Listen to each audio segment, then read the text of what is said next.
A corpse should rest, yet this one hungers still. Welcome to Marple Mysteries. I'm your host, Harrington. Comment your city. I love hearing from you. Let's uncover Wolfe's chilling case. You can tell a lot about a letter by the way it arrives. Bills sneak in through the morning slot like timid trespassers. Invitations come thick with embossed pretension. But the one that showed up that Tuesday afternoon didn't belong to either category. Sade, it was hand-delivered, folded without envelope, and slipped under the door like somebody didn't want to risk me answering the bell. I was at my desk in the front room, trying to reconcile a stack of unpaid invoices with Wolfe's ironclad refusal to leave his chair for anything so vulgar as income. I heard the faint scrape of paper against wood, leaned over, and picked it up. The handwriting was small, slanted, and deliberate, the kind of hand that came from a lifetime of copying records or writing prescriptions.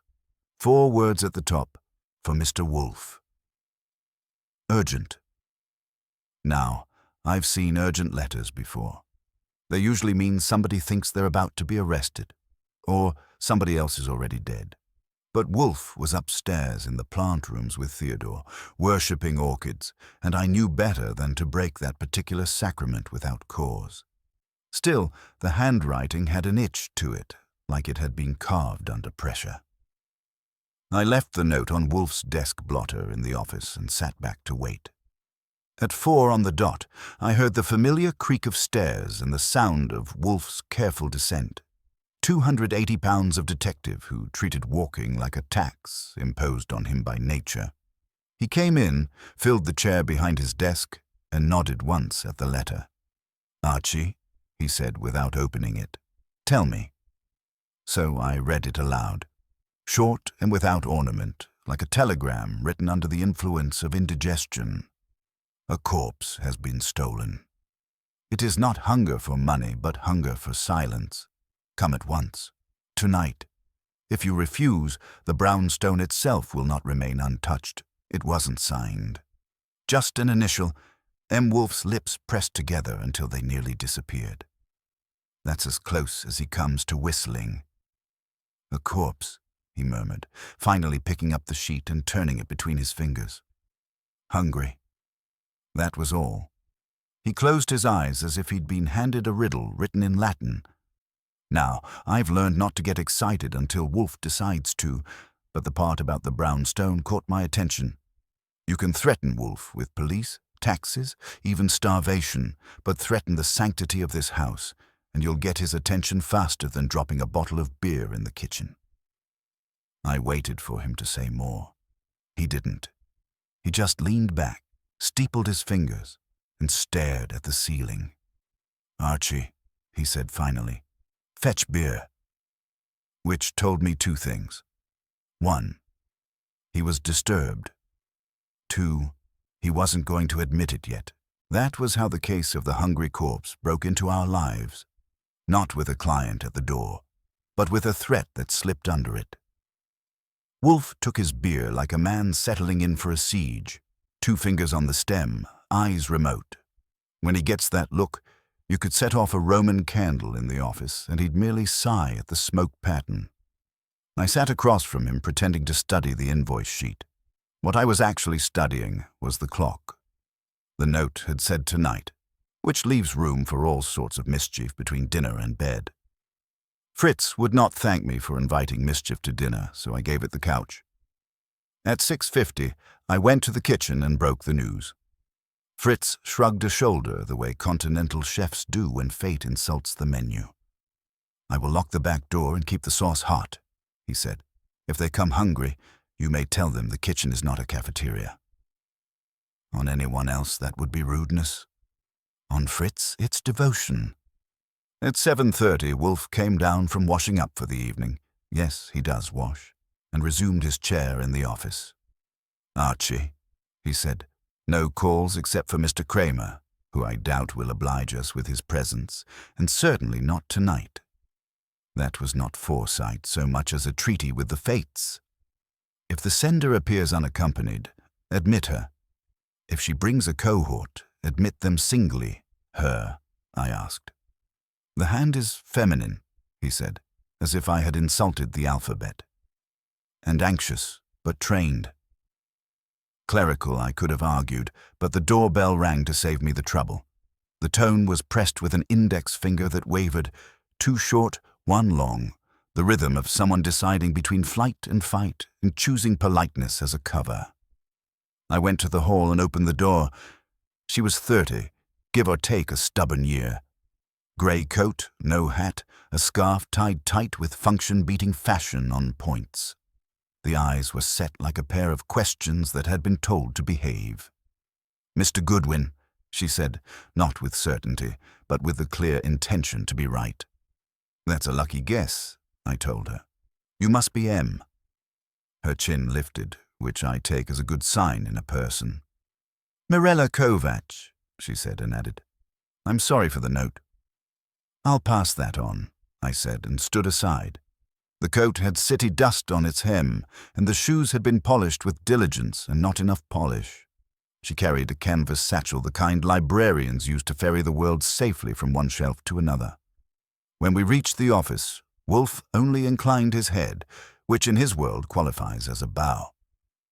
"Miss Kovacs," he said, "you work with records."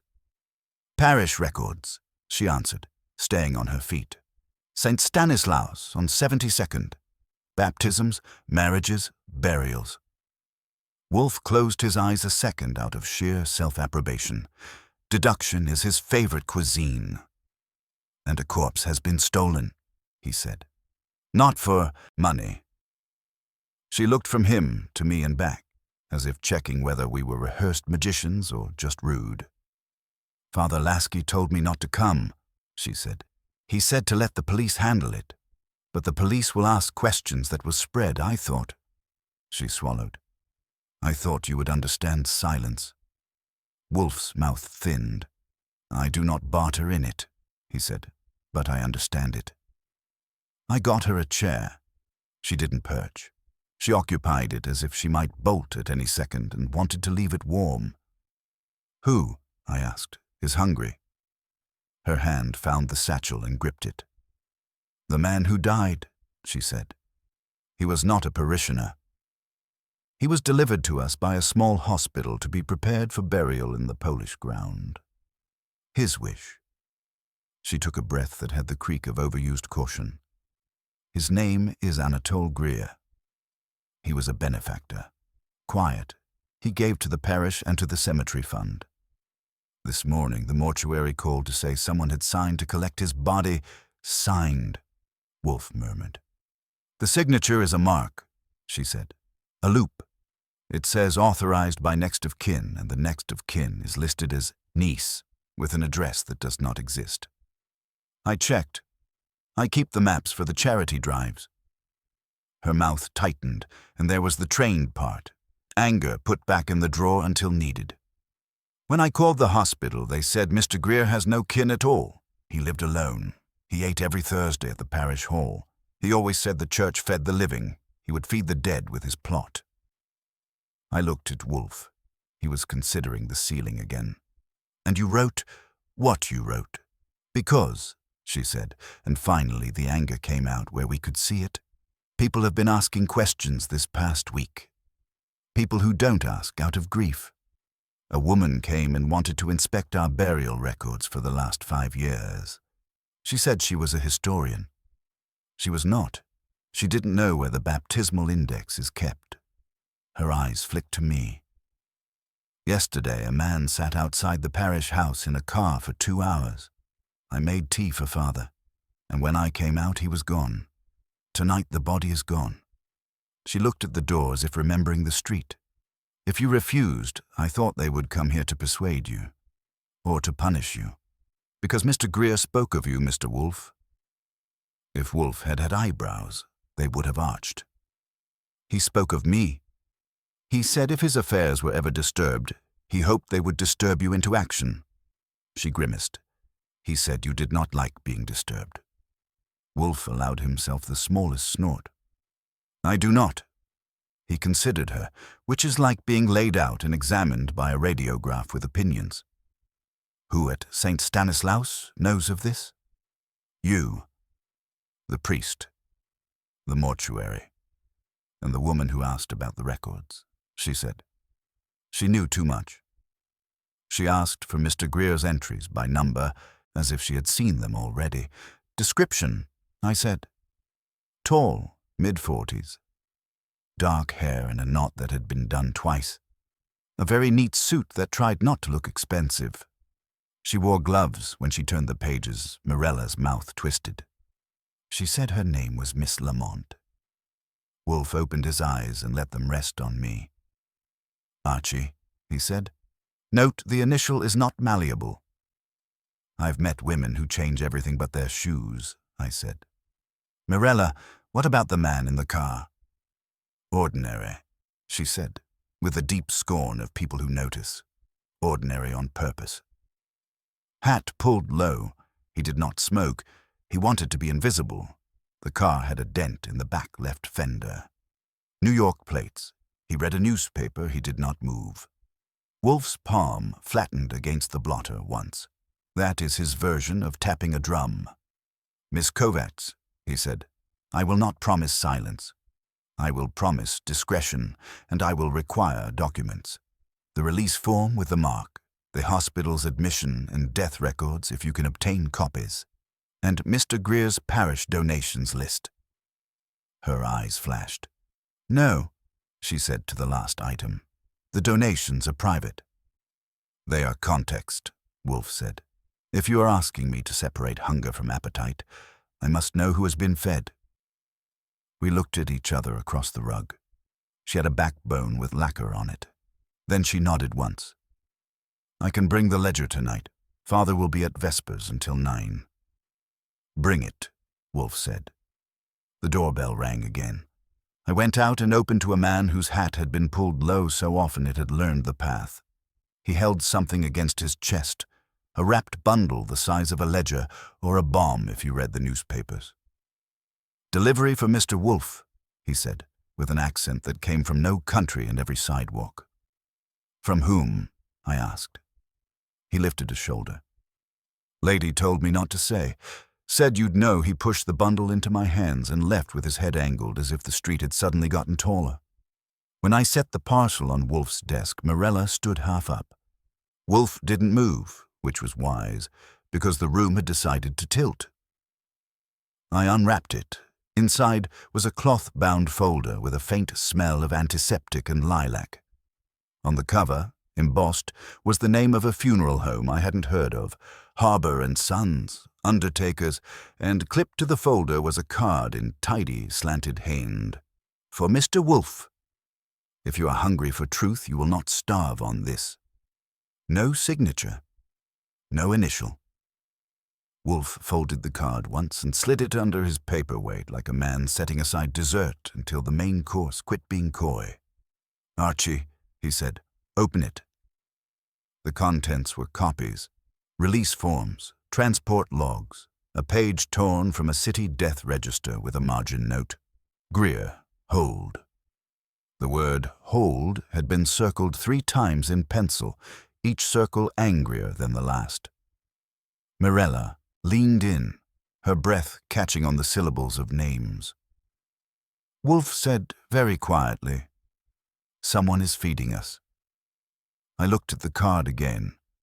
If this was an appetizer, the kitchen had ambitions, and somewhere outside our walls, a woman with gloves and a neat knot was deciding whether to add salt. Wolfe didn't touch the copies until I had arranged them in a fan across the desk, as if the pattern might confess before the words did. The release form sat on top. The mark in place of a signature wasn't a careless scribble. It was a trained loop like someone had practiced being nobody. The transport log had times neatly typed and 1 correction in pencil, the kind a careful person hates to make. 8:15 amended to 8:29 with a tight little 9 that had a spine. The death register page, photostat, wore the penciled hold like a bruise. Harbour and Sons, I said. You know them? Wolfe sniffed the air the way he does when a thought has a fragrance. I know Sons, he said. They are often added to a name to extend credibility. He let his eyes drift to me. We will discover whether there is a harbor. I swung the phone around and called information for the number. They didn't have one. A private operator I sometimes use had a directory from last year.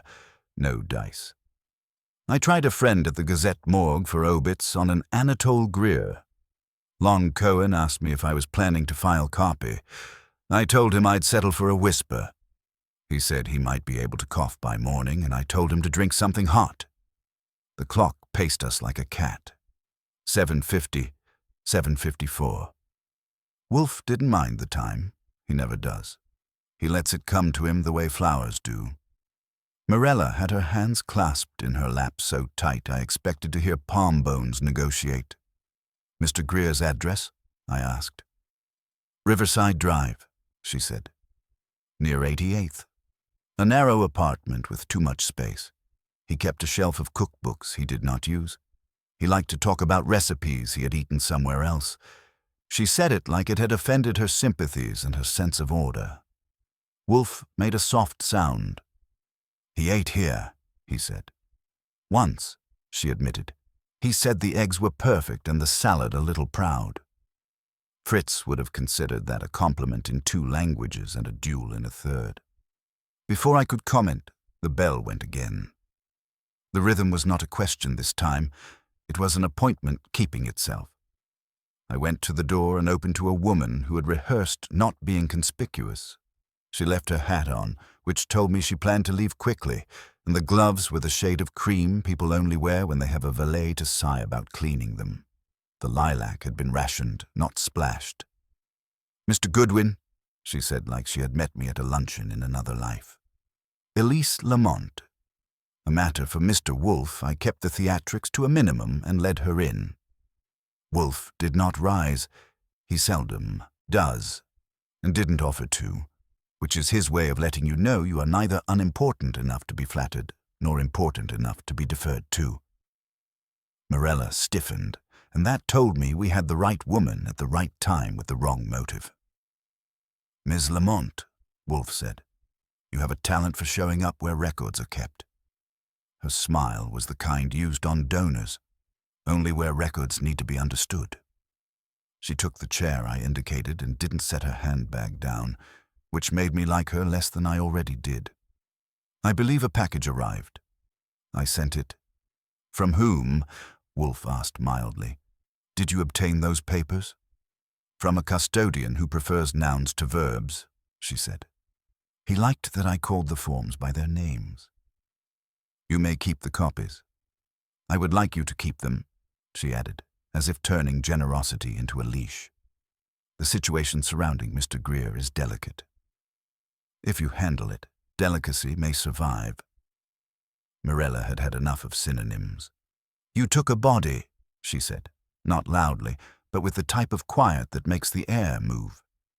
You or the people you work with. Ms. Lamont's eyes flicked to her, measuring, not apologizing. I locate histories, she said. Sometimes history rushes ahead of paperwork. Mr. Greer's next of kin authorized a transfer, an invention authorized an imposture, Wolfe said. We will not stay with euphemisms in my office. Her smile lost a tooth. Then let's talk plainly, Mr. Wolfe. A man died who had no kin. He also possessed a document that suggested he once had a brother who did not die when he was supposed to, and a niece who did not exist where she claimed. The undertaker who prepared him is a competent, quiet firm that does not wish to see its license questioned because a parish clerk has anxieties. She turned the smile back on. We all want the same thing. I very much doubt that, Wolfe said. You want the questions to stop. I want the questions she stood as if the cushion had burned her. I can return at 10 with proof that Mr. Greer's remains were not mishandled, she said. You will agree then to return what you were given. I will agree to nothing in advance, Wolfe said. You will return at 10 because you are more afraid of what Mr. Greer wanted than of what Miss Kovacs wants. Archie, please see Miss Lamont out.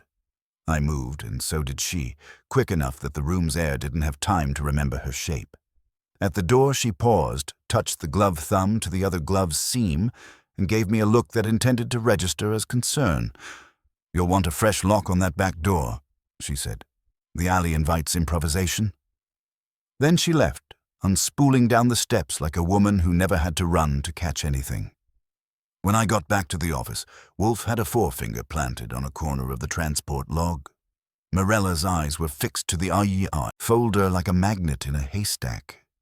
"She didn't touch anything," I said. "Not with fingers." "She touched with intention," Wolfe replied. "The intention was to take something and the prudence was to postpone it." "All right," I said. "Let's be ahead for once." "Harbour and Sons." "Find them," Wolfe said, "but do not arrive as yourself. Take a cab past the address. Do not enter if the light is wrong. If there is a harbour, he will expect you. If there is not, someone will be practicing expectation on his behalf." Morella rose, clutching the satchel. "I'll bring the ledger," she said. "It stays with me." "It will be in my sight," Wolfe said, "and in Archie's hands." He closed his eyes. "Miss Kovacs, the woman's gloves and scent are not mere affectation. They are meant to travel. She was here to be seen here, to be mentioned, and to inform us obliquely that our locks are conversational." Morella's mouth tightened, but she nodded. On her way out, she glanced at me. "He said you would be kind," she murmured. "He should have bet money," I said, and let her go. Fritz called from the kitchen to announce that the sauce could not wait any longer without becoming a theory. Wolfe granted him parole to serve. We ate. Wolfe barely tasted. That is a sign of war. At 9:10, Morella returned with the ledger hugged to her ribs like a book of vows. Fritz gave her tea because propriety and compassion are the same beverage in this house. I ran my finger down the ledger's index. Greer's entries were steady over 4 years, modest amounts that added up into a picture of someone who believed in maintenance more than miracles. There were 3 larger gifts, one to the cemetery fund 6 months ago, one to a Stanislaus relief, anonymous 2 years back, and one marked Kitchen Thursday. "The Thursday dinners," Morella said. "He paid for them quietly. Sometimes he would sit, sometimes not. Father said he ate like he was thinking of something else. Of the dead," Wolfe breathed. "Or of the hungry." He opened his eyes. "Archie." "The address for Harbour and Sons. Brooklyn, Red Hook, Van Brunt Street," I said. "A number that doesn't like to be found." "Go," Wolfe said. "See, do not be seen. Return before 10. We will receive Miss Lamont together." I went to the hall closet for my coat and the cab phone. On the way, I checked the bolts on the back door. They were where I left them, but the dust on the sill had a smudged line I didn't like. Just the faintest crescent where a thumb had tested the wood earlier, before the evening made up its mind. I wiped it with a handkerchief, and kept the handkerchief. When I stepped onto the stoop, the night carried a thin thread of lilac that had no business being on our block. I told the cabbie Van Brunt, and watched the city roll by like a ledger that kept its own secrets, and I let the case build itself, one careful, minute at a time toward 10 o'clock. Red Hook at 9:30 has a pulse you can count without touching. Trucks idle, a gull complains, and someone somewhere is paying cash for a favor. The cab put me on Van Brunt 2 blocks shy of the number because I asked it to, and I finished on foot with my hands in my pockets and my eyes in other people's windows. The address wasn't a shop front with a tasteful urn in the glass. It was a brick warehouse with a narrow side door and a brass rectangle the size of a matchbox. Harbour and Sons, in letters so modest they had to be ashamed of their own existence. A roll-up bay faced the street with a chain through the latch. Somebody had given the chain a recent shine.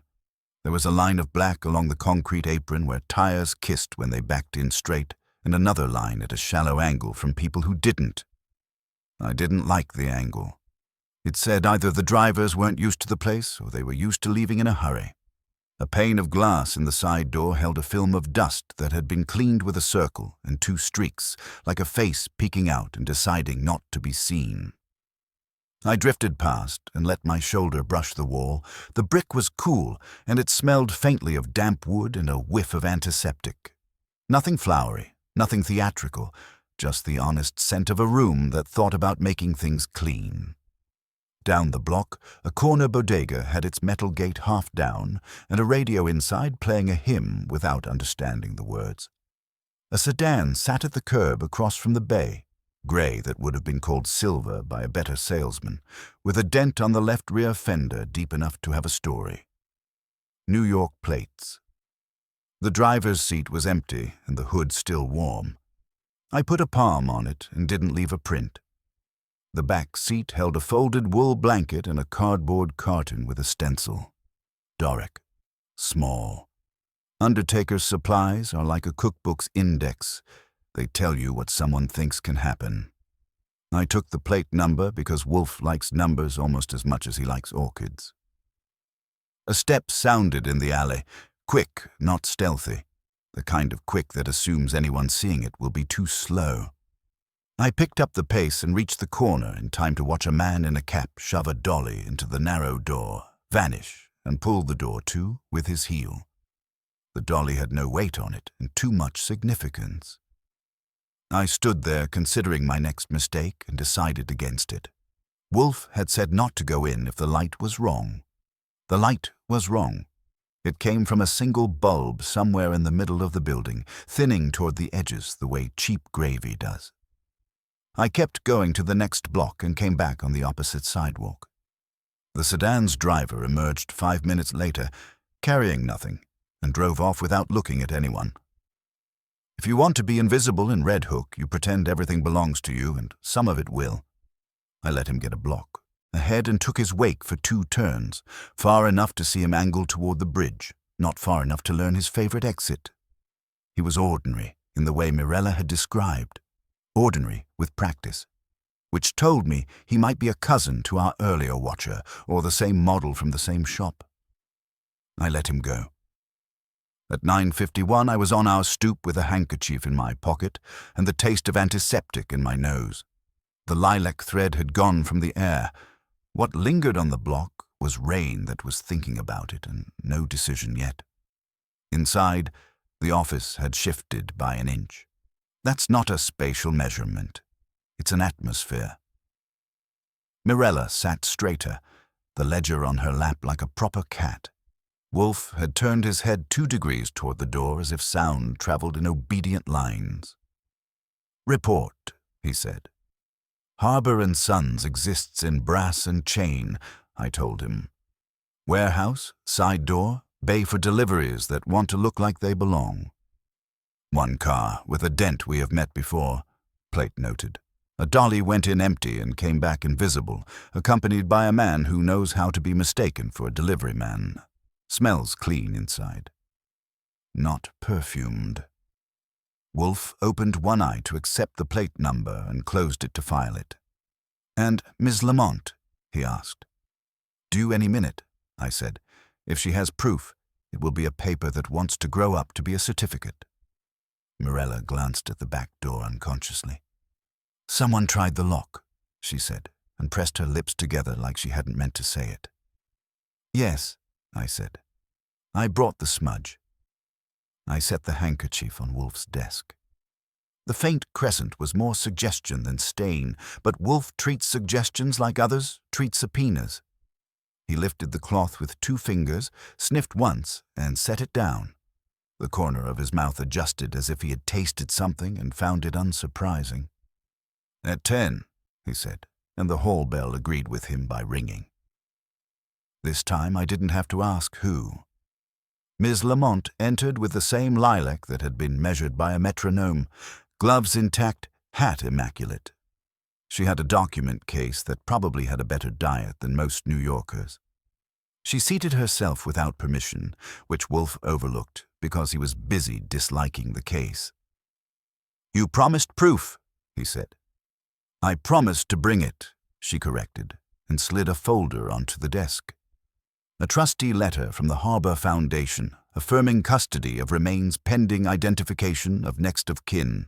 a temporary court order recognizing the Foundation as custodian of Mr. Greer's estate in the interim, and a notarized statement from the undertaker that no invasive procedure has been performed and that all standards have been maintained.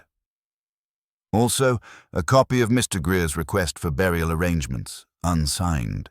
It was found among his papers. Wolfe didn't reach. I did. The trustee letter was typed on paper with gravitas and a watermark. The signature had a secretary's nerve to it. Firm, persuasive. The court order was real enough to fool a policeman and maybe a judge on a busy morning. Ex parte, emergency, good for 72 hours.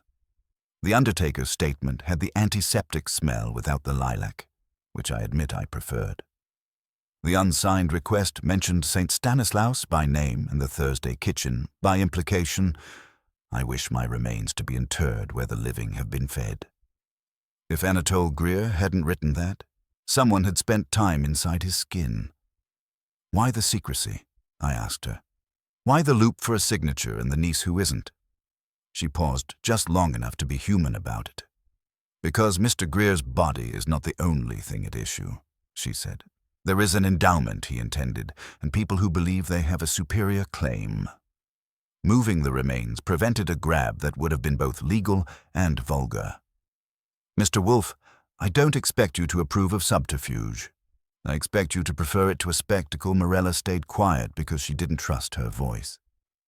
Wolfe regarded the court order the way a botanist regards a blossom that's 2 days early.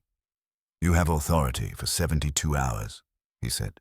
You used a loop as a stopgap to move the body before obtaining it. Her chin dipped once. The hospital was willing.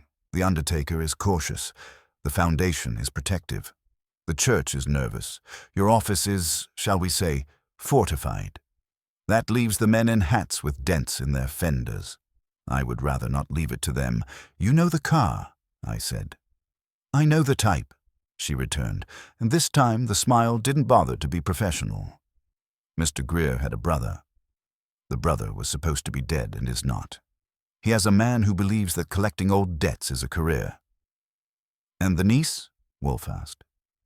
A ghost, she said. A convenience.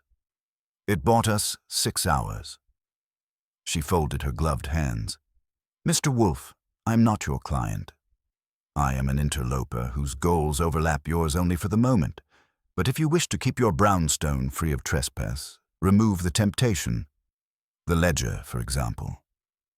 Her eyes moved to Morella's lap. It is the cleanest map in the room. Morella hugged it closer. Wolfe's eyelids half lowered, which is his version of loading a cannon. Ms. Lamont, he said, you will tell me, without embroidery, who wishes to intercept Mr. Greer's intended endowment, and how they hope to do it. You will also tell me why Mr. Greer spoke of me. You will then wait in the front room while I decide whether to accept any part of your arrangement. She breathed once, a shallow thing. His brother thinks the endowment was stolen from him while he was living under another name, she said. He hopes to claim next of kin and force a probate that will reroute the funds. He has help from a small association that launders righteousness for a fee. Her eyes were level with Wolfe's. Mr. Greer admired your mind. He said you disliked hungry men who pretend to be charitable. Wolfe said, a syllable that meant both go on and enough. He pointed at the door with a flick that had the authority of a judge's gavel. She stood, placed a card on the edge of the desk. No address, just Elise Lamont and a phone number, and moved out with the same balanced speed she had arrived with. When the door clicked, the house was suddenly itself again, except for one thing. Wolfe's gaze had shifted to the ledger with a deliberate weight that made the room lean. Lock the back door, he said without raising his voice. Then call Saul. I want a man at Van Brunt and a man on Riverside Drive. Tonight, he touched the handkerchief with one finger and nodded once. Someone will come for the book before midnight, Archie. Let's be here to disappoint them. I slid the bolt, turned the key, and gave the back door a shove hard enough to tell me if the wood was keeping any secrets. It wasn't, or it was polite about them. On my way back, I rang Saul. he answered before the second buzz, like he'd been holding the receiver and a sandwich at the same time. Van Brunt and a Riverside address, I told him. Van Brunt is a name with airs. Riverside is where a man ate his Thursdays. Keep eyes and take notes. If anybody tries to sell you lilac, say you're allergic. Saul didn't waste vowels. Got it. He hung up to go inform the knight that it was about to be watched. Wolfe had already swiveled the chair toward the wall safe behind the bookcase. Yes, we have one, and yes, he'd prefer I didn't write that, but he didn't spin the dial yet. He waited for me to stand by his shoulder like a man waits for the next sentence in a paragraph he likes. Archie, he said, we will let them have what they came for. I looked at the ledger in Morella's lap. It was bound in dark buckram and learned, neat and smug about it. Which is what? I asked. The book, the copies, or a chair with your dents in it? The book, Wolfe said. And not the book. He held out a hand, and Morella passed the ledger with reluctance and trust mixed until they were one grade of human. Wolfe opened it, paged to Greer's entries, and studied the columns like a general reads a map. 3 augmentations, he murmured. The cemetery fund, the relief, the kitchen. The first is public in effect, the second is public in rumor, the third is public in gratitude. Remove anyone and the contour changes. They can't remove anything, Morella said, and her voice had that in it which naive people mistake for fragility. It's a record. Records, Wolfe said, are what the next reader thinks they are. He closed the book, slid it into the safe, and locked it with the caress of a baptized pianist. Then he turned to me. From the shelf, he said. 3rd from the bottom, 4th from the right. The parish cookbook, I knew the one. Years ago, a client had paid us in part with a church lady's compilation of casseroles that had turned out to be a very fine index to rumor. I brought it. Wolfe set it on the desk and opened to the fly-leaf. His mouth made a shape that meant he had surprised himself pleasantly, like finding a decent beer in a bad bar. He wrote, with my pen on the inside cover, Ledger, Burials and Endowments, St. Stanislaus. Then he took the copies from Harbour and Sons, slid them between the cookbook's pages so they bulged just right, and wrapped the whole with the ledger's string. At arm's length, on a dark desk, in bad light, it wasn't a bad imitation of a book that innocent people wouldn't steal. You think they'll take the decoy? I said. I think, he said, they will take what is on the desk where a ledger would be if an idiot lived here. Morella's hands were locked together again. If they come, she said, they will break something. Perhaps, Wolfe said, but first they will try not to. The hungry prefer to eat without noise.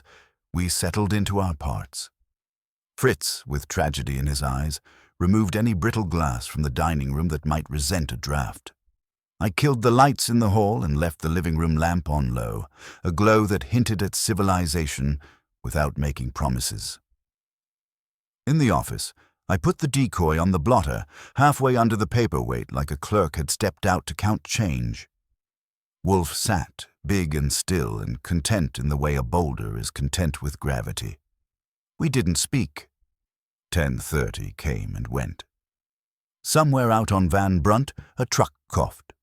On Riverside, a doorman missed a yawn. At 11, the phone rang once and stopped. No number, no voice, just the old-fashioned courtesy knock of people who want to know if you're awake. We were. At 11:20, a draft touched my ankle. It came from the hall, from the back of the house, and it didn't belong to anything honest. Wolfe's eyes moved without his head doing it. I stayed where I was. The knob on the office door turned a notch. It's an old door and it doesn't care for secrecy. It squeaks when it wants to. This time it didn't. Whoever was on the other side had come prepared with oil and patience. The door opened just enough for a man to enter sideways. He belonged to the dented fender. The hat was wrong for summer, right for anonymity. He had a handkerchief over his nose, not against disease, but against memory. He didn't want his. He saw me and didn't, which is a talent I admire in professionals and magicians. He saw Wolfe and made the calculation anyone makes the first time. Fight? Number. He went for the desk as if an invisible cord had pulled him. He didn't glance at the safe. The decoy was the only thing that had the right silhouette in the right place. And he was a silhouette man. He slid it into a cloth bag with the rhythm of a musician who has done it to metronome. Then he turned, and that was when he noticed Morella. She was in the shadow by the bookcase, not trembling, not moving. He hesitated half a heart. It's always good when they hesitate toward their conscience. It slows their feet. I didn't move. Wolfe didn't say a syllable. The man backed out, gentle on his toes, closed the door, and was gone with a soft draft and the faintest echo of antiseptic from the cloth bag. No lilac. He didn't have a valet. I gave it 30 seconds because timing is a second language in this house. Then I went down the hall, out the kitchen, and through the yard to the back, stepped on the boxes I keep there for exactly that piece of choreography, and saw him take the alley like it had been paved for him. He cleared the fence with a scramble that would have impressed me if I were easily impressed. I could have hit him low and made him choose the sidewalk with his chin, but Wolfe's instruction wasn't to decorate the pavement. It was to see, not to be seen. I let him go and took the front, and by the time I hit the stoop, the gray sedan was easing from the curb like it had been parked by destiny. I got the plate again, and a cab that thought midnight was a suggestion. We tailed him north, not too tight, not too loose. He went cross town at Houston, uptown at Lafayette, and then made a quiet right into a block of buildings that did not encourage visitors. He pulled into a narrow alley behind an office with one light on and a metal door that had had paint applied generously and long ago. There was a brass plaque on the front that I circled around to read while the cab idled at the corner. Harbor Foundation, Trust and Relief. No sons, no urn. A buzzer that probably went to a man with a desk and no love for callers. I watched the gray back up the alley and the bag go from one hand to another, our man to a taller one with a coat too neat for weather. They didn't talk. The taller man carried the bag inside like a baby and shut the door. I memorized the number, told the cab to take me home, and took the long way so I could admire city lights that mean other people's business. Wolfe hadn't moved his bulk when I came in. He doesn't when he's waiting for his guest to select itself. Morella's eyes had that bright dryness certain women get when they've spent all their water on resolve. Fritz had knit his eyebrows into a sweater and was pretending to wipe an already clean glass. I gave Wolfe the address. He closed his eyes and exhaled in a way that meant a piece of the mosaic had admitted where it wanted to be. They will open the book, he said, and they will be annoyed it contains recipes. They'll like the casserole for 40, I said. It feeds a congregation and 3 lawyers. He pushed the paperweight an inch, a habit I've seen when he's setting a check on the table for fate to pick up. It tells us their appetite. It also tells us their error. They believed only one map to exist. Morella's voice had steadied. I didn't let him take it, she said. You let him. Yes, Wolfe said, not kindly and not unkindly. Accurately. Now they will hurry. People who hurried once will hurry again. They will return to Van Brunt to prepare the remains for a claim that requires a face.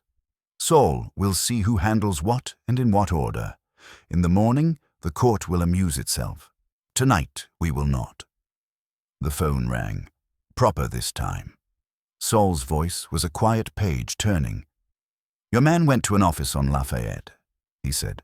Tall fellow took the parcel. Name on the door says Harbor Foundation. At Riverside, no activity. Light in the hall, no visitors. Stay at Van Brunt, Wolfe said. If anyone brings a dolly out, count its wheels. Saul acknowledged and hung up to go count wheels. Wolfe turned to me. Bring the real ledger. he said. And a magnifying glass. I did. He opened to Greer again, leaned, and put the lens to the paper. They have already trespassed, he murmured. I bent with him. The ink on one of the modest weekly entries had the faintest blur along the right edge.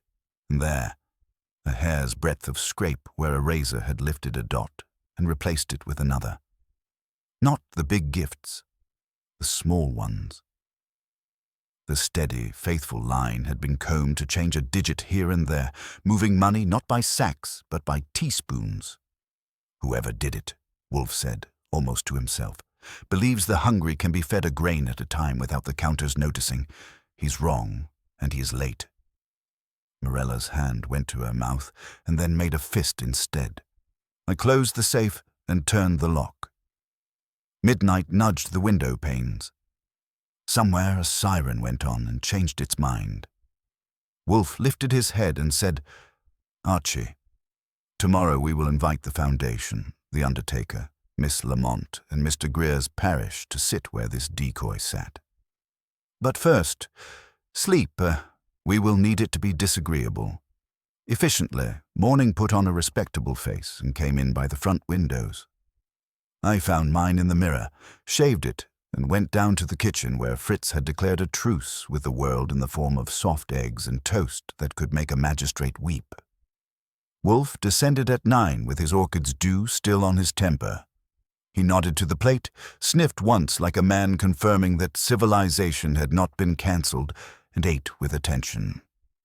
If you want to tell his mood, watch the fork. It paused 3 times, once for the ledger tampering, once for Harbour and Sons, and once for the man who had moved through our hall like a draft that knew where it was going. Fritz came in holding a small jar the way an altar boy holds a candle. "Caraway," he said, which would not normally qualify as a plot development. It was moved. Wolfe looked at the label and did not reach. "From where?" he asked. "From behind. The dill too, in front of the dill," Fritz said. "I keep the order." "It is not a fetish. It is a system." He set the jar on the table, and I leaned in because systems are useful, and fetishes at least have the decency to be consistent. There was a smear on the lid, not visible unless you wanted to see it, a faint gray from a cloth that had already lived a life. I touched the rim with a fingertip, and then smelled it. Not lilac. Antiseptic, with a suggestion of bleach that had had its day. "Our visitor," Wolfe said, "thought to look where parish women would shelve a ledger disguised as a cookbook." His eyes went to Fritz. "You left nothing out last night." "Only the sauce," Fritz said, insulted on behalf of his entire ancestry. "And I put it away myself." "Then the man tested," Wolfe said. He wasn't sure where the book would live. "He passed by your order and made a tiny disarray. Miss Kovach, in her parish kitchen, the dill and the caraway would organize themselves around what was cooked on Thursdays." He turned his head toward me. "It is not evidence for a court. It is appetite, leaving fingerprints. If the court didn't want it, I did." I took the jar by the glass and wrapped it in paper. "I'll bring it when we herd them," I said. "Let them deny they know caraway from dill." Wolfe finished his plate with the serenity of a man who had selected his next enemy. At 9:30, he made 3 calls. The first was to Lon Cohen, who complained that this wasn't a newsroom, it was a kindergarten where the children filed affidavits. Wolfe asked him for a board list on the Harbour Foundation and for any whispers attaching the name to charity that had a cold hand.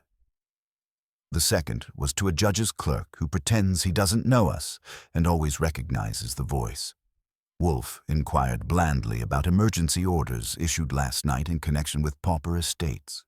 The third was to Saul, who was already awake on Van Brunt, listening to a gull insult the harbor. "They've opened their doors," Saul said. "1 driver, 1 undertaker, and a man with a clipboard that thinks well of itself. No dollies yet." "Stay," Wolfe said, and hung up like gravity.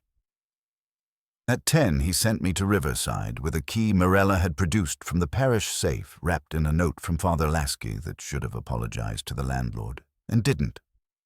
Greer's building wore its age without makeup. The superintendent had a mop in one hand and a name that began with Z and preferred not to end. He gave me a look that said he had seen men with questions and did not hate them on sight. When I told him the name, his jaw moved once, like it had to relocate a marble. "Mr. Greer," he said. Quiet. He talked to my wife about cabbage soup. She told him he should marry. He said he had married too much to his job. He opened the door with a key older than the Yankees and let me into an apartment that knew how to be alone. The kitchen had a shelf of cookbooks lined up like soldiers who had read their manuals and never fired a shot. I took them down. Margins were clean except for one book that had a library card tucked in labeled Parish Kitchen, Volunteers, with notes in a hand that matched Morella's. Quantities, costs, substitutions when dill runs short. The spice rack had a bald spot where caraway should have been if Mr. Greer had been cooking Polish, which, according to the superintendent, he was not. He ate out or ate with them on Thursdays. The bald spot might have been coincidence or habit. I don't like letting habits call themselves coincidence. I checked drawers, neat as a clerk's conscience, and a desk that held receipts, charity flyers, and a letter half-finished addressed to E, folded back on itself like a thought that had decided to keep its own company. No last name, no address, just an initial, and the phrase, "You were right about the hunger." I didn't pocket it. Wolfe does not like souvenirs unless they serve. I copied the sentence and let the paper rest in the drawer where Greer had kept his better intentions. On my way out, Z plus whatever said a woman with gloves had come last week and asked if Mr. Greer's niece had collected anything. He told her Mr. Greer had no niece. She'd left a business card at the desk. Relief Aid Society. Advocacy. He had thrown it away because the word advocacy made him itch. I liked him better for that and worse for his sense of sanitation. The card wasn't in the trash. Back at the brownstone, Wolfe was in the office with his eyes closed and his index finger on a blank patch of blotter. That is a sign of progress. The blotter never survives unmarked when he is thinking. I gave him the copied sentence. He opened his eyes and read without changing his face. "E. Elise Lamont," he said, not as a question. "We will not assume it. We will request confirmation." "Archie, Ms. Lamont." She answered briskly and made a noise of surprise that I could hear smile through. "Mr. Goodwin," she said, "the Foundation is preparing to file a petition at 2. It will ask that our custody be extended and that any interested parties show cause tomorrow morning. A clean solution, clean like antiseptic," I said. "Did Mr. Greer write to you that you were right about hunger?" Silence happened, specific and informative. "He wrote," she said finally. "He was a man who wrote better than he spoke when he thought people might be embarrassed by the truth." "The truth being," I suggested, "that an endowment feeds fewer mouths than spooning from a ledger one line at a time." She didn't deny it. He understood that charity made public is sometimes theft endorsed. He intended to keep his giving close to the kitchen, and someone kept their skimming closer, I said. 2 o'clock, fine. You'll also be here at 4. Bring your trustee with the neat coat. Bring Harbour's counsel. If he has a hat he likes, the parish will bring its ledger and its caraway. We'll have a tasting. I don't take orders, she said, but without any bite. I prefer invitations with consequences. 4 o'clock. She hung up to go herd board members. Wolfe had the phone again before it was settled. "Inspector Cramer," he told me with his eyes, and when the line grunted in our ear, I knew he'd netted him. Cramer dislikes our timing on principle and our results on habit, but he knows when the geography favors bringing his cigar to our rug. "This better be about a crime," Cramer said. "I got a man telling me you set up a burglary in your own house, and he's mad you didn't report it. I'm offering you theft by a person or persons yet to be named. Wolfe said. Larceny from an endowment not yet formed toward a charity already constituted, accomplished by alteration of parish records of small value that aggregate into a felony. He paused because he enjoys commas. And possibly body snatching reduced to administrative misdemeanor by judicial indulgence. Will you come at 4 and bring your appetite? Cramer keyed on the words he liked. Who's dead? Anatole Greer, Wolfe said. His remains are safe, if misplaced. The living are more in danger of appearing foolish. Cramer made a sound that meant he'd be there and would bring the cigar that gave Fritz conniptions. Wolfe rang off and put his hand flat on the desk. We will control the room, he said. They will bring paper. We will bring order. Archie, go to the foundation before 2. Look at who goes in. Count their hats. If the brother appears, you will know him. How? He will resemble Mr. Greer in the mouth and in the economy of gesture. He will also carry the impatience of a man who has waited too long to be legitimate. I had seen impatience worn like a necktie on men who believed time owed them back rent. I told him I'd recognize it from across the avenue. Saul called before I left. Activity, he said. At Van Brunt, a van with no markings. They moved a gurney inside, empty. The undertaker wasn't happy to see the clipboard man. He was told to be happy. Stay, Wolfe said. If they move a body, we will not move our feet. We will move a judge. I put on my hat, which did not make me patient, and went out into a day that had decided it might rain if that would help. On the stoop I paused because the air had a faint new note, cigarette smoke that tried to dress like cigars and failed.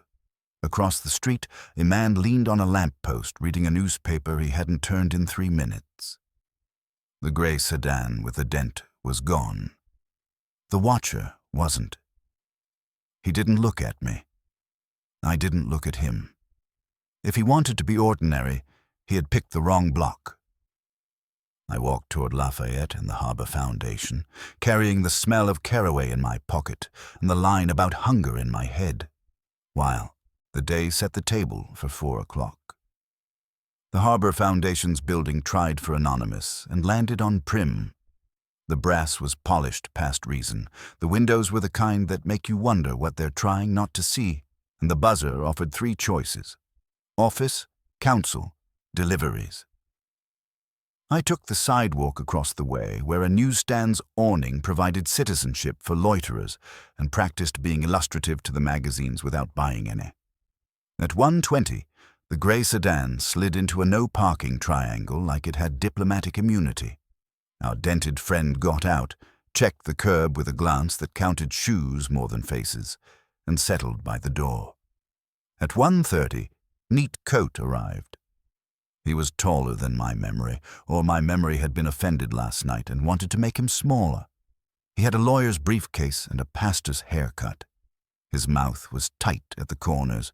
Impatience lives there. I checked it against Wolfe's forecast for Greer's brother. The mouth fit. The rest did not enjoy fitting anything. He pushed the office button with 2 quick taps, was admitted without waiting for the buzz to complete, and didn't acknowledge the driver except as one acknowledges furniture that owns itself. At 1:40, Elise Lamont turned the corner with the economy of a woman who times crosstown lights in her head. She wore no gloves now, just a slim folder and a face set to polite defiance. She saw the driver, saw me without seeing me, and went inside, leaving the door's hydraulic closer to finish the hello. A clerk with a tie that had lost a debate with coffee followed with a mail bin. I caught the top envelope's corner and returned it to him before it could swear. Ex parte petition, it said in the stamp's margin, which Lon could have told me, but I prefer not to make Lon do all my reading. I gave them 12 minutes and went to the corner deli because even surveillance deserves a glass of seltzer. From the stool by the window, I had a half view down the hallway when the door opened, and someone forgot to insist on secrecy. Voices carry when doors don't love their hinges. I heard Elise in that deliberate tone she uses when she's walking a nervous person across a bridge he can't see. Temporary custody averts a public challenge, Mr. Greer.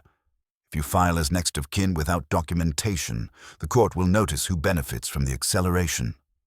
A male voice answered, lower, not mild. My brother wrote me out. He had help doing it. I won't be finessed out of blood with paper. You won't be finessed at all if the parish ledger shows what it shows, she said. You will be shown as a man arriving after the dinner is served. If you want standing, you need documents and patience. The foundation can give you one and will not provide the other. Another voice entered. Prim, maybe counsel. Miss Lamont, that will be all for now. The door closed on the kind of hush people in good suits make when they manufacture their version of decent. The driver smoked a cigarette down to the pinch mark and flicked the butt toward a puddle that had predicted the arc. He looked at his watch like it owed him change. At 1:58, a messenger with a tube on his back trotted in and came out 5 minutes later, lighter. 2 o'clock had kept the appointment and was going to court. I left the seltzer glass where civilization could see it and crossed the street. The driver's eyebrow did a millimeter when he recognized me as a man from last night, without deciding what to do with that information. I gave the plaque another long look, asked the buzzer kindly for the restroom, and was refused politely by the tinny voice of a woman who hated policy because it made her a clerk. All right, I wasn't shopping. On my way back, I let myself drift within earshot of the gray sedan. Machines have manners. This one had been tuned by someone who believed cars and men were the same if they were quiet enough.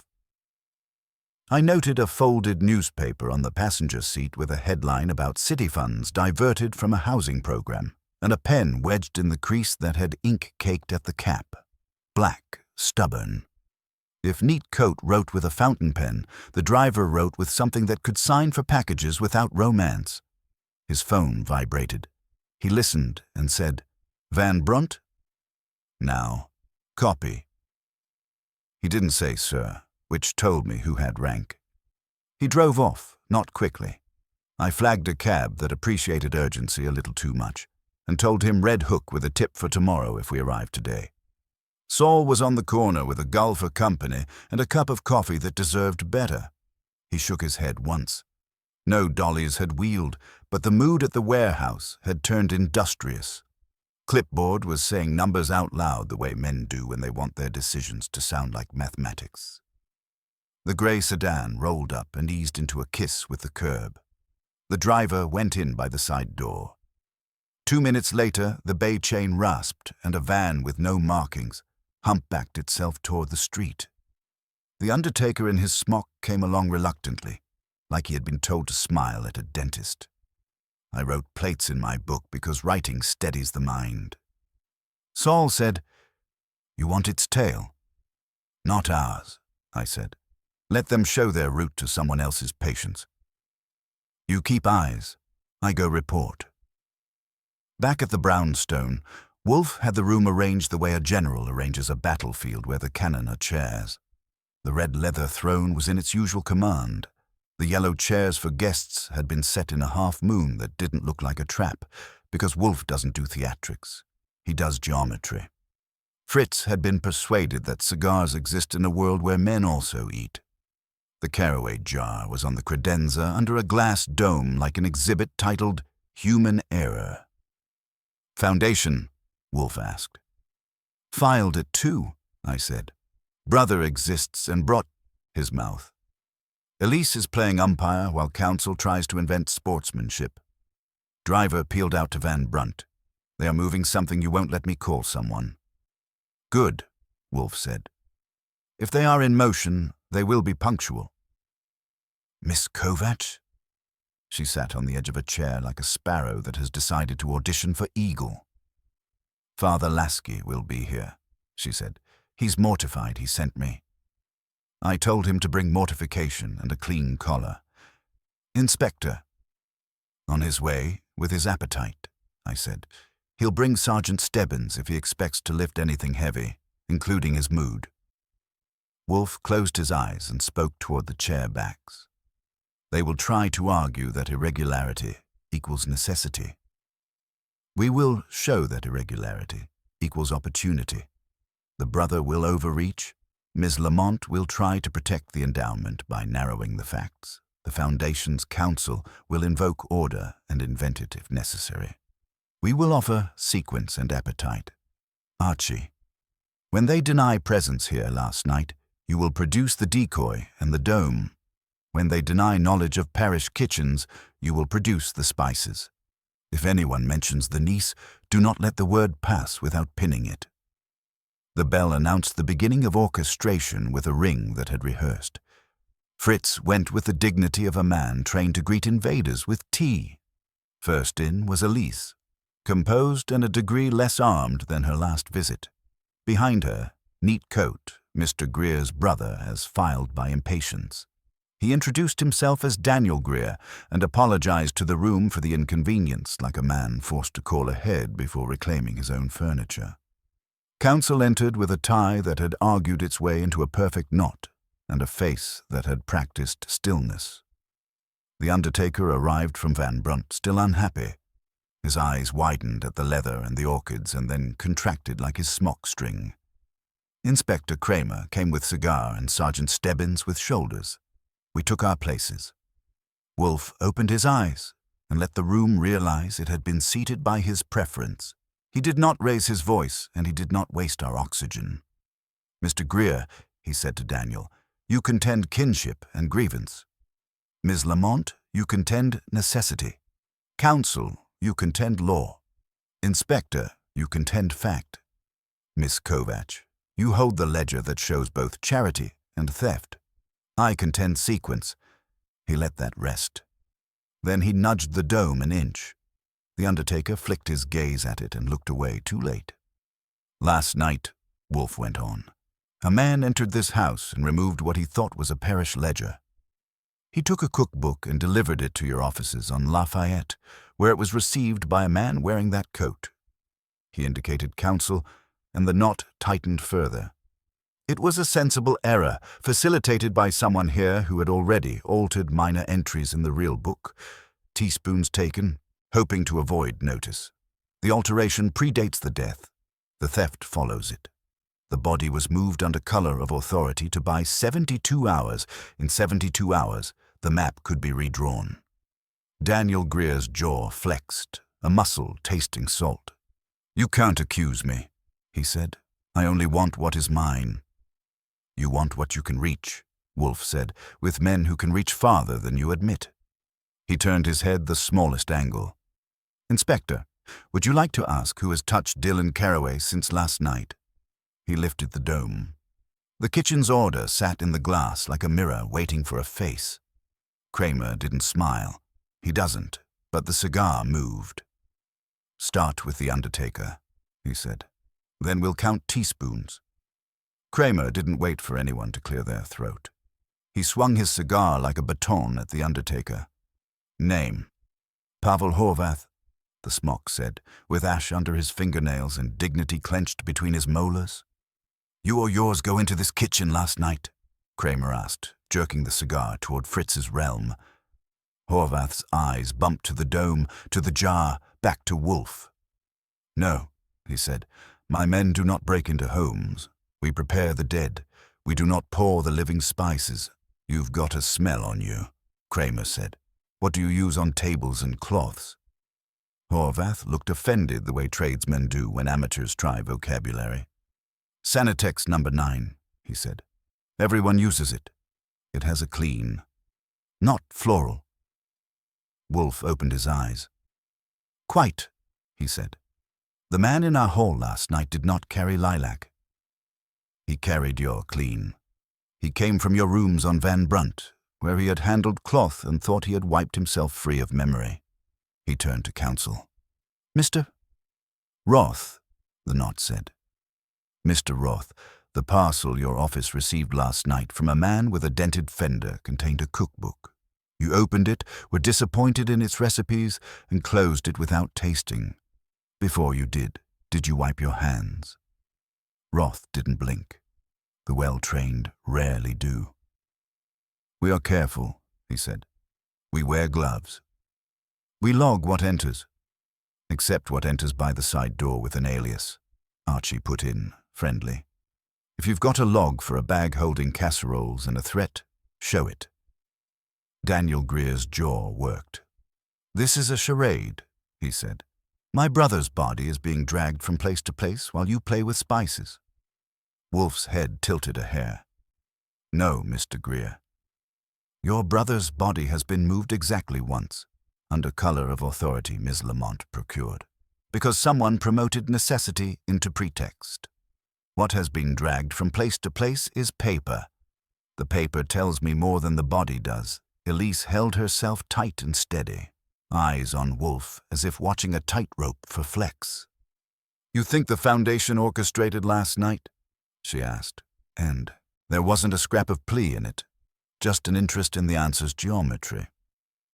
I think, Wolfe said, the Foundation's processes have been used by a person with access to its lock and to St. Stanislaus's table, a person who writes with a pen that leaves ink caked at the cap, a person who altered the ledger by grains, a digit shaved here, a dot moved there, shifting the line for Thursday dinners into a column labeled relief.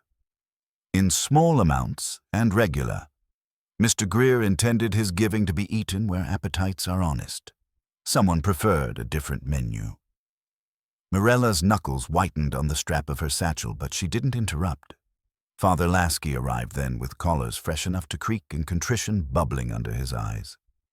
Fritz ushered him to a chair with the respect of one man who believes in order for another who administers it on Sundays.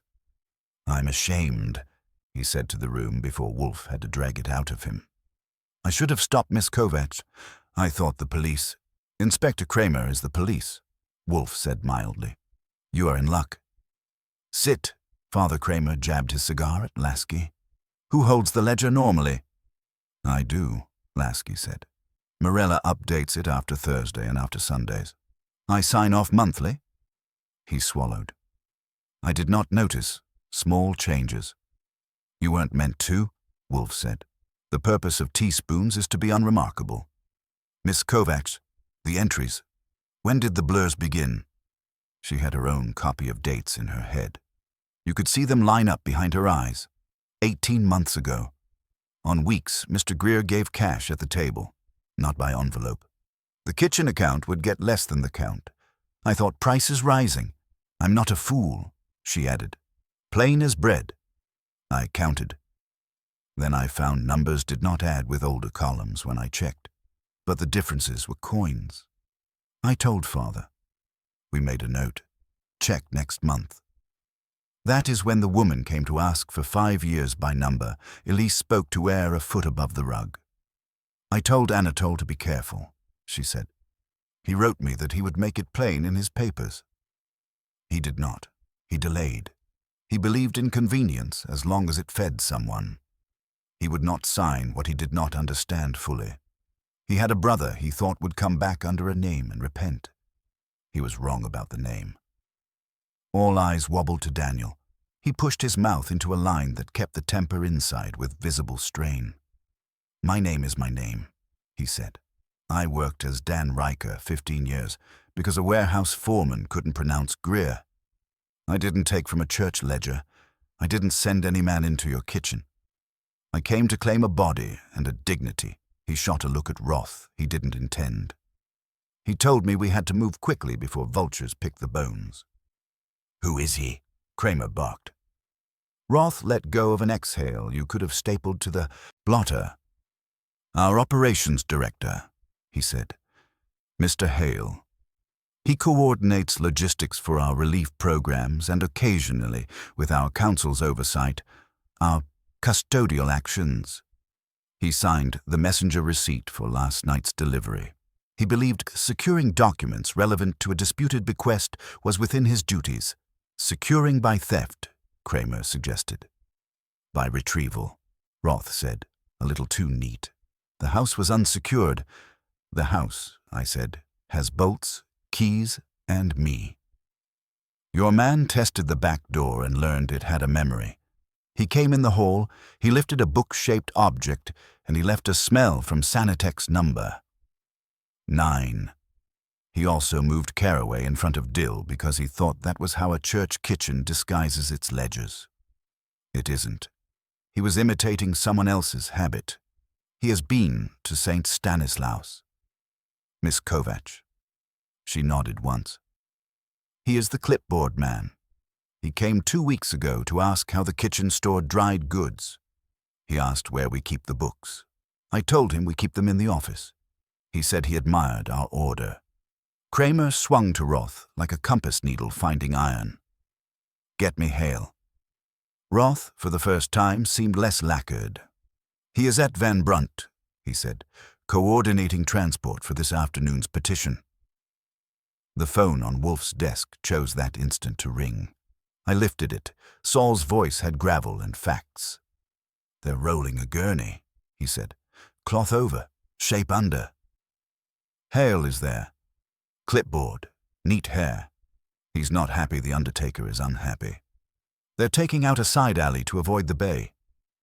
Destination looks like County Hospital for a visual ID by a judge's clerk. Stay with it, I said. Count turns. Wolfe had heard every syllable in my ear because sound knows where to go in that office. He turned his head to Father Lasky. Who else in your parish had regular access to the ledger outside Miss Kovacs' hour? No one, Lasky said. Then he winced at his own memory. Except, perhaps Mrs. Cooter, who runs the pantry when Morella is ill. She keeps receipts. She's proud of arithmetic. Morella shook her head so fiercely her scarf knot almost reconsidered itself. Mrs. Cooter counts like a drum, she said. She would beat the numbers that hurt.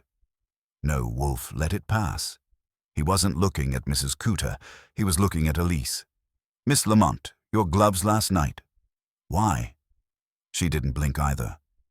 I handle old paper. Oil destroys it. Also, Mr. Wolfe, because I knew I was trespassing in a room that isn't mine and didn't ask to leave fingerprints. You were correct. I wanted you to keep the copies. I wanted Mr. Hale to discover that someone else could be untidy, and you told Anatole Greer he was feeding appetites that were not the ones he favored, Wolfe said. He wrote to you about hunger. He did not tell you he meant to force the matter by dying with his intention, unsigned. No, she said softly. He intended to arrange it without a scene. He hated scenes. He asked me to keep the foundation ready if he failed. Daniel Greer set his hands on his knees and leaned forward in a movement that was almost a rise. Stebbins's shoulders lifted by reflex, which is why Wolfe raised one finger without looking. Daniel stopped. Mr. Greer, Wolfe said, you want your brother's name to be intact. Good. Sit. If you are innocent, rage will not help you, and if you are not, rage will announce you. I prefer quiet. The room obliged. You could hear the orchids upstairs thinking about their misting. Wolfe's forefinger resumed its small patrol on the blotter. Sequence, he said, almost to himself, and then he set it out for those who hadn't been living with him long enough to hear the music. First, small alterations begin 18 months ago, when Mr. Greer is alive and giving. They prefer Thursdays. Second, a person from the Foundation's orbit appears at the parish, asks about storage, admires order. Third, Mr. Greer speaks to Miss Lamont about hunger and intends an endowment that bypasses official channels. Fourth, Mr. Greer dies. Immediately, a petition is prepared and an ex parte is obtained to place custody with the Foundation. Fifth, last night, a burglary at this house retrieves what a man with access already knew he desired, the map. That, gentlemen, is not necessity.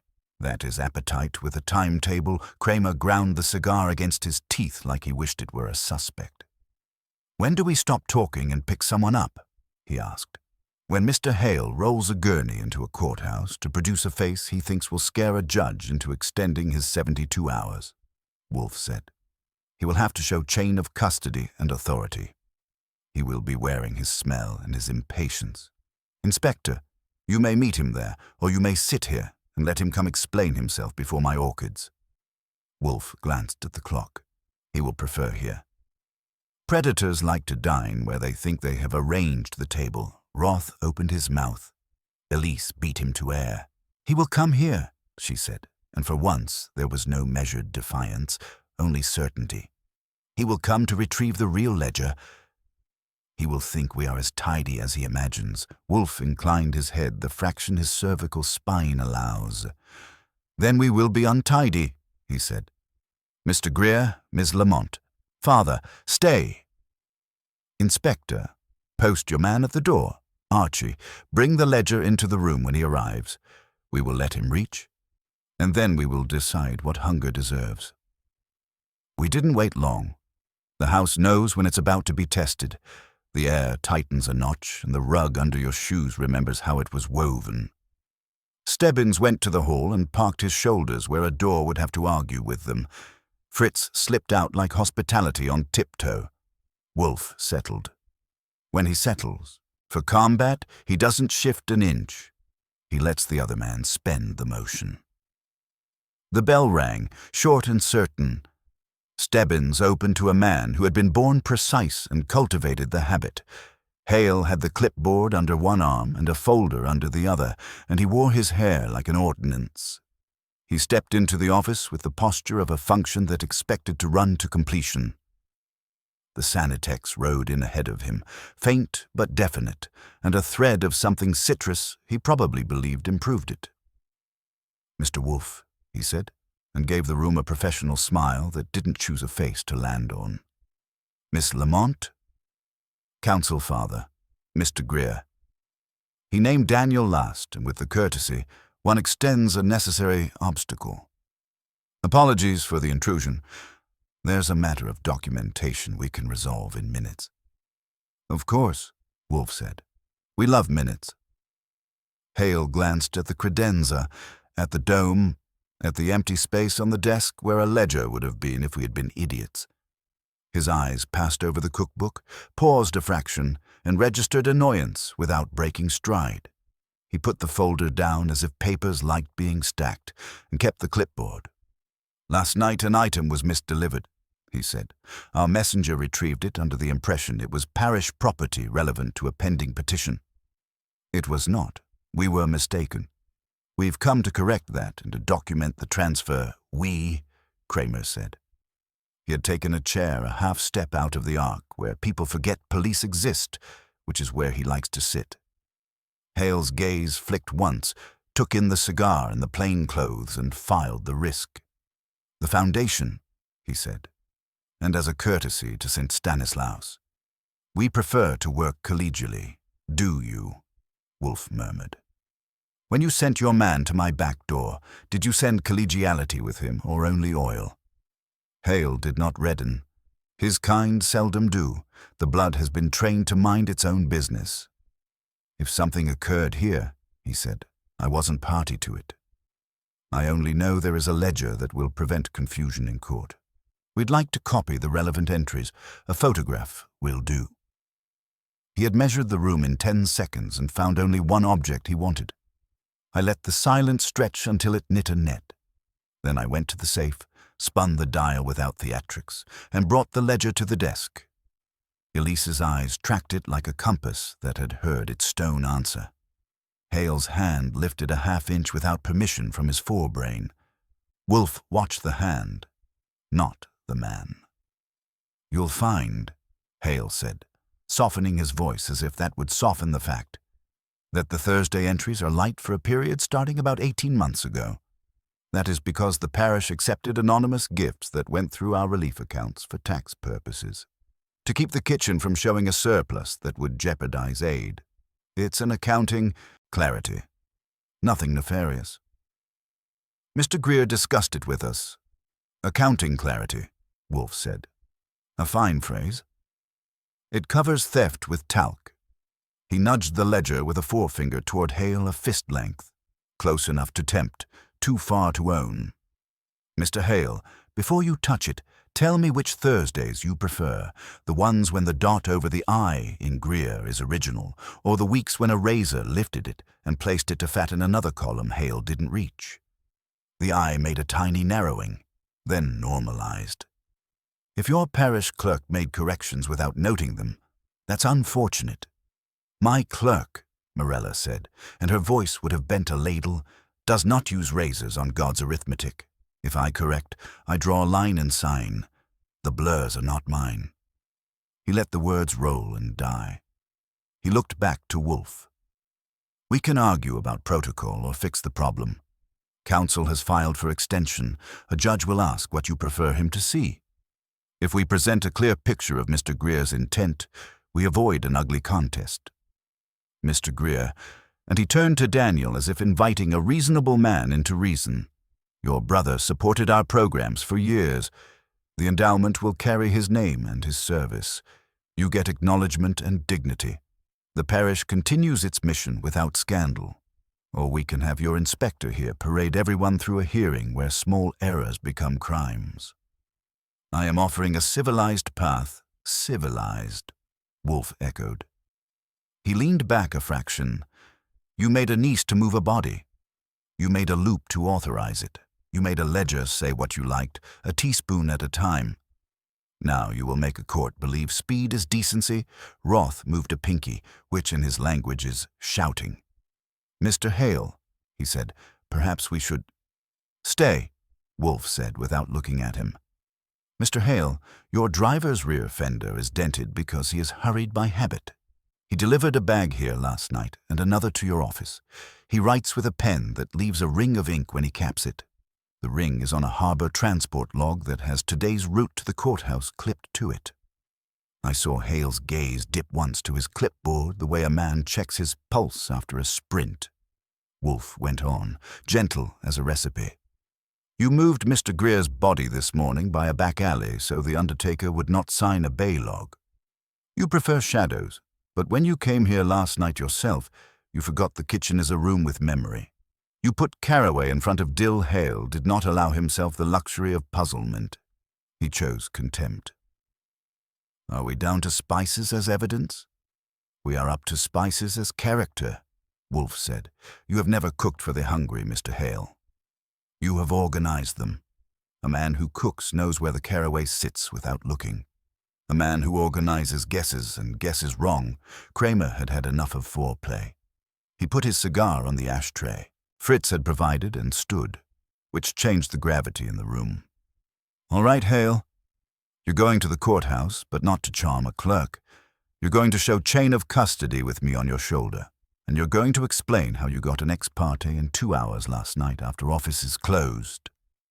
Hale's jaw made a motion that could have been a swallow or a laugh he didn't have time for.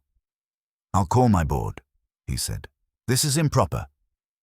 "Improper," Elise said, and for the first time her voice started below the stave, "is shaving the poor's supper to make a line item look virtuous. You told Anatole the kitchen would look wasteful if the ledger showed fullness. You told him you'd spare the program that shame. You spared yourself oversight."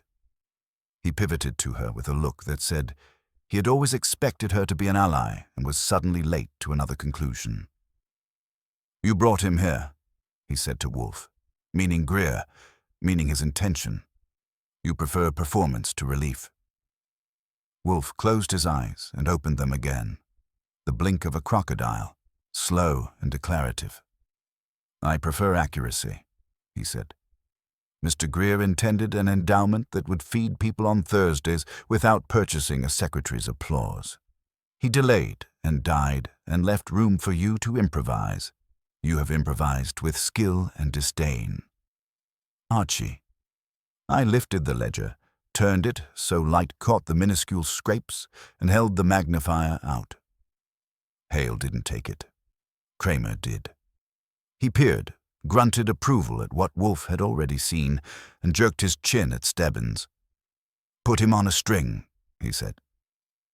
Stebbins moved 2 steps and was a presence at Hale's right elbow. The clipboard twitched once like it wanted a different arm. Daniel Greer, whose patience had been chewing on itself, pushed forward 1/2 inch and then stopped, maybe because Elise's hand, without looking, extended and touched the air in front of his knee like a traffic signal. Roth tried for a salvage. "Inspector, the Foundation has acted under counsel throughout. If there were irregularities in retrieval, they were well-intentioned and now moot. We should all go to the courthouse and normalize proceedings." "You can normalize in an interview room," Cramer said. "Bring your tie." Wolfe lifted a finger, and the room paused again, trained now. "One thing more," he said. "The niece." Mr. Hale, who suggested her. Hale measured the risk and found only one remaining strategy: offense. "A volunteer at the parish," he said. "A woman who spoke of a girl who came once with Mr. Greer. I don't recall her name." Morella stood. It was not dramatic. It was terminal. "There was no girl," she said. "He walked alone or with the old men who sit by the radiator and tell the same joke. If a liar used our air to spin you that thread, it was not one of ours." She turned to Father Lasky, and there was apology and steel in it. "I will say the name if I find it." "You will not need to," Wolfe said. He pointed, not at her, not at Hale, but at the driver in my memory. The niece lived only in the mouth of a man who needed a signature before dawn. He drew a loop because he had seen a niece sign somewhere. He chose a blank where a woman's hand had been because he thinks of women's hands as blanks. He let his eyes rest on Hale long enough to be specific without being cruel. "Mr. Greer asked me, in absentia, to be disturbed. I am. Inspector, take Mr. Hale. Mr. Horvath will come as a witness, not a suspect. He will be relieved to testify he was irritated. Miss Lamont, remain. Mr. Greer, remain. Father, Miss Kovach, bring your honesty and sit." Hale tried one last angle. "If you arrest me, the petition stalls. The endowment drifts. The money will scatter under argument. You will have protected principle and harmed the hungry wolf's mouth made a minute curve that would have been a smile if his species smiled in public. No, I will have protected the hungry from your fork." He turned his head an eighth toward Elise. "Miss Lamont, your board will appoint an interim operations director by 3. You will file an amended petition by 4 stating that custody is maintained for the sole purpose of burial in accordance with Mr. Greer's stated wish, and that any funds related to his estate are to be held until the parish's audited records are presented to the court." Elise didn't blink. "Yes," she said, and then softer, as if to herself and to a dead man who had preferred letters. "We will do it without a scene." Cramer motioned. Stebbins relieved Hale of the clipboard with the delicate brutality the law keeps for paper and pride. Daniel Greer sagged back a centimeter and found he had a seat under him. Horvath let out a breath that smelled of coffee and worry. The room exhaled in agreement. Wolfe settled the ledger back on the desk and rested his palm on it as if feeling the pulse of what a book can mean when no one is shaving it. "Archie," he said not loudly, "phone Saul. Tell him the gurney may arrive at the courthouse before its boss does. Ask him to tell the clerk to keep it waiting. We will prefer our discussion to occur here, where I can be comfortable while I am disagreeable." The call to Saul went as smoothly as Wolfe intended. By the time Hale's gurney reached the courthouse, its escort was already detained, and the clerk had instructions to hold his pen in the air until the inspector's men relieved him of the responsibility. Paper can move fast, but not faster than Wolfe when he decides to apply inertia in the opposite direction. Hale was led out with Stebbins one step behind him, his neat hair still neat, his contempt intact but dented, like his driver's fender. Roth went too, though with the dignity of a man rehearsing his testimony in advance. Horvath came willingly, grateful to have irritation turned into witness duty rather than indictment. Daniel Greer left with Cramer's nod, not under custody but under suspicion's shadow, and I doubted he'd be shaking it off any time soon. When the last set of footsteps withdrew, the brownstone remembered itself. The air settled, the orchids upstairs sighed into their mist, and Fritz ventured back in with a tray as though the storm had left the sky clear for serving. Father Lasky sat with his collar still crisp, but his conscience ragged, and Morella had the ledger clutched as if it had been through a war, which, in its way, it had. Elise Lamont remained in her chair, pale but steady, her folder unopened, her gaze fixed on Wolfe like a woman weighing what part of the storm he had orchestrated and what part he had merely endured. Wolfe spoke at last, his voice the calm that comes when the work has already chosen its ending. "Mr. Greer," he said to the absent man whose name still hung in the air, "intended his giving to be honest. That is the best word, the most difficult. He died without closing the circle and left it to others to do badly or well. Appetite will always try to bend charity to its shape. Our business is to prevent appetite from succeeding." He closed the ledger gently and handed it across the desk to Mirella. "Miss Kovacs, it belongs with you, under your order. If another hand trespasses, you will know it." Mirella's lips pressed together, but her eyes had lit with something fiercer than gratitude. Resolve. "I will guard it," she said, "and if anyone moves the caraway, I will know their name." "That," Wolfe said, "is sufficient." Elise leaned forward. "You've left me with work," she said, not accusing. "A board that mistrusts me, a petition that must be corrected, a legacy that will be fought over in the courts." "Yes," Wolfe said, "but you will also have clarity. Do not misuse it. If you attempt to arrange appetite for efficiency again, I will hear of it, and I will be disagreeable." She met his gaze, and for the first time since her entrance, her poise softened into something like fatigue. "You've reminded me of the one thing I forget when I count too much," she said. "That feeding is not the same as accounting." She stood, gathering her papers.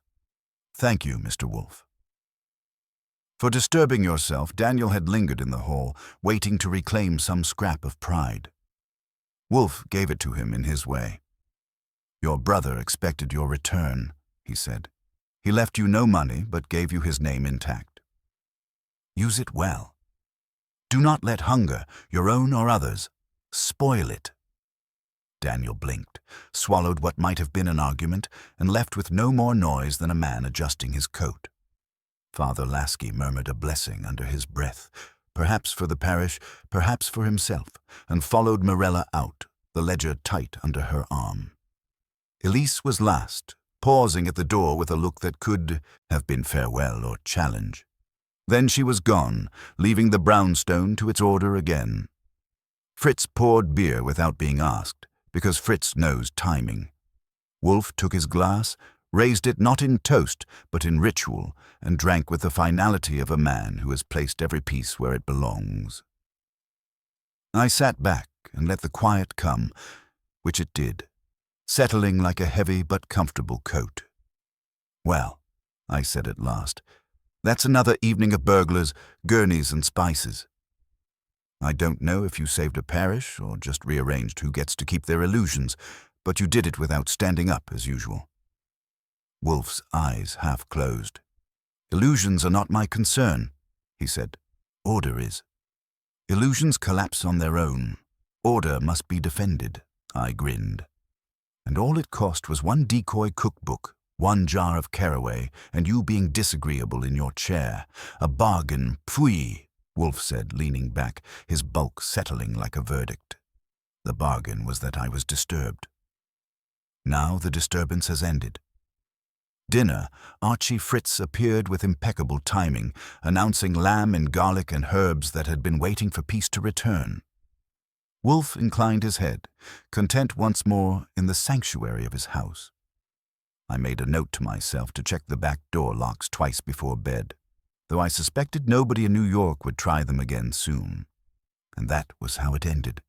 The brownstone silent, order restored, Wolfe reflecting on appetite and charity, and me wondering, as always, how many more hungry men the city would feed before the next knock at the door. But for the night, at least, the orchids could breathe, the ledger was safe, and the only hunger left in the room was for Fritz's lamb.